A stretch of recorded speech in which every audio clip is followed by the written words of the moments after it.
So guys, we've got another housing update. Let's find out what's going on in the UK housing market. Hello guys, my name's Mark. I'm an entrepreneur and a property investor. And actually I'm a videographer and I'm an editor at the moment because I'm videoing and editing myself.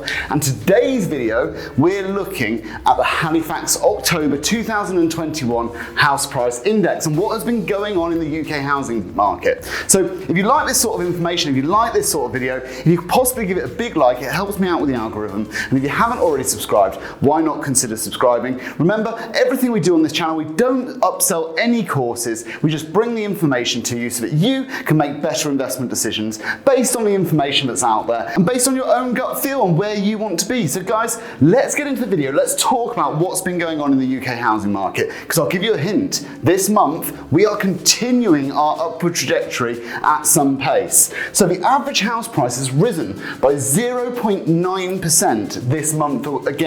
So last month it was 0.7%, this month 0.9%. So we need to add 0.9% to our October figure on my personal portfolio, which was 3,084,000. So what we've been doing is tracking since July how much, if my portfolio increased by the average, which over a period of time it will, if it was increasing by the average, how much money I've made in capital appreciation. So I started with around £3 million, and I appreciate that won't be exact, but it was around £3 million worth of property. And since then, we've added about 84,000. Now I'm going to use my calculator quickly. I know it's going to be a good number. I know it's going to be about 30,000 or so.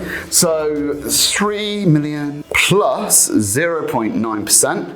So the increase this month at 0.9% is £27,761, and that brings us a new total in October, November of £3,112,000. Now that means since July, if my portfolio has increased by the average, I've made over 100 grand. I'm pretty pleased with that. Let me write that figure up.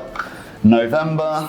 And quite frankly, if you watched my video on Monday where I explained how my HMOs have performed during COVID, the capital appreciation is very, very much required. So let's get into the data a little bit more. Let's talk about what has actually gone on. The average house price is now sitting at 270,000. And I appreciate there's different indexes and different ways of measuring this. But ultimately, we know that house prices are continuing to improve. They're continuing to increase. And at the moment, another almost 1% this month. Now, I've got some data points in the Halifax house price index. They do give us a little bit of commentary from a few different areas. So the HMRC, first of all, transactions in September increased to 160,000 versus 96,000 in August. So that's a massive increase if you ask me.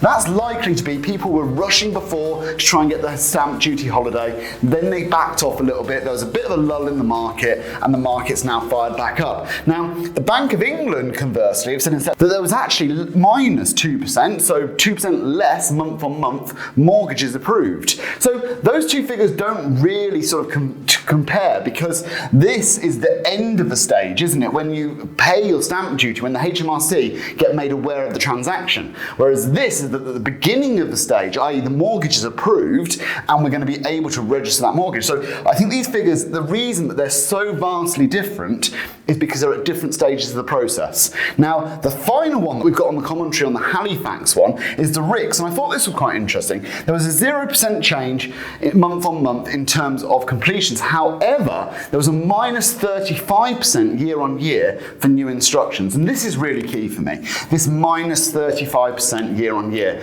because this highlights that there is a massive supply issue when it comes to the UK housing market. And we're seeing that when we're looking for properties at the moment. There are far fewer things for us to go for that would be within the purview that we're interested in.